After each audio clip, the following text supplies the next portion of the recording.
I remember I interviewed Bob from Tim and Bob. Do you remember? Mm-hmm. Mm-hmm. And I said, and he was saying how how he enjoyed working on the album. He worked with your Maverick album and stuff like that.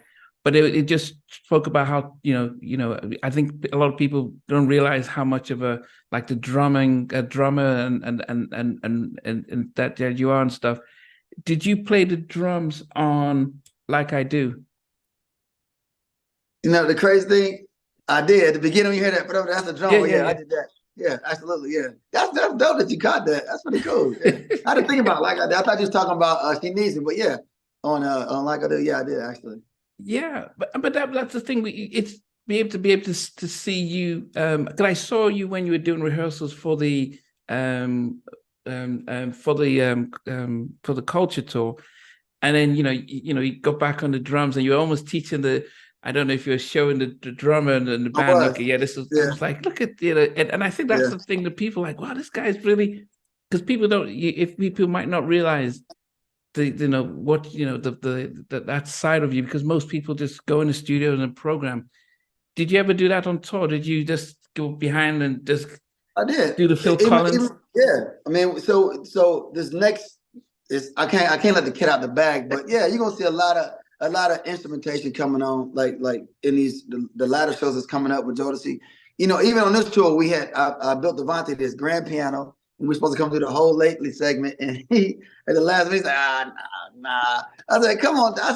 He said, nah. So we scrapped it, but we're gonna put it back in the show, because I had a whole thing where and I built this nice piano, man. It was always, if you look at the block party tour, it was always sitting on the side of the stage, ready to roll out any night. So I asked him in the dressing room, you want to play tonight? He's like, nah.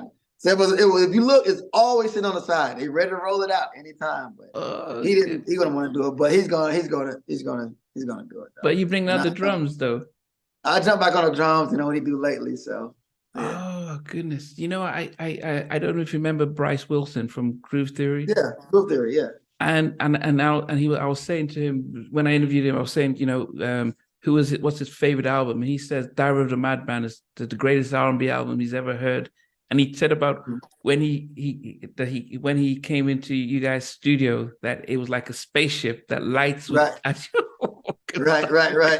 Because when we did that album, they had the SSL board, the new one. I think it was like $3 million. We was the first group to use it, and it wrapped all around you like the Enterprise. So it was at first it was just the original one was just straight across. We had the one that curved around and it went all the right. So you would sit in the middle and you had like all these like controls, like it was like, Scott, beam me up Scotty or something. You did say that. Yeah, so it's like, the people that had never seen it, so we would bring the lights now because it's like a million lights. And you got levers and meters, and so it looked like you were like trying to fly the studio out the city. But yeah. And nobody had never really seen it. We was the first group to use it in the Hip Factory in New York City. He said it was like going into a spaceship that he had never, it just was the wildest thing. And, everyone acknowledges that, both you and your brother, you just took music and R&B to another level. Do you think we're going to, is there ever a need for Jodeci to bring out new music? I know that you're doing yours, or do you think it's great that we remember the classics and then you guys continue doing your individual stuff? I think, when we asked Michael Jackson to remake Thriller if he was alive, God rest his soul, or asked Prince to remake Purple Rain, could he? Because, sometimes I think being that people sometimes want to judge you on what you've done instead of what you can do, sometimes as an artist, and in their mind, they're still hearing Forever My Lady. So we create Forever My Girlfriend. Well, that don't sound like Forever My Lady. It could be the same chords, the same music. That don't sound like Forever. We can do the same thing, we just change one word. But all of a sudden, in their mind, they're holding on to something that you cannot duplicate. So I think that, can we make new music? Of course we can. Can we make great music? Of course we can. Will we? I don't know. The possibility, we always tinker around and, like me and Casey go to the studio and we'll make something amazing. And then the next thing we're just sitting on our computer forever.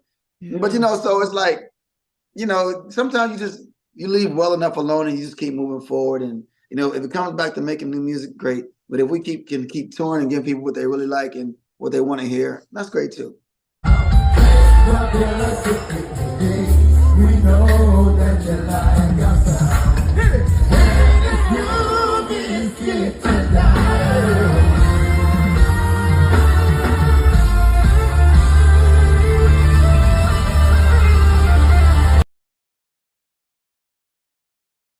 Hey, thanks for watching. Really appreciate it. If you loved what you watched, there's over 100 artists that we've interviewed. So please check out the videos. Remember to like, share, how not unsubscribe.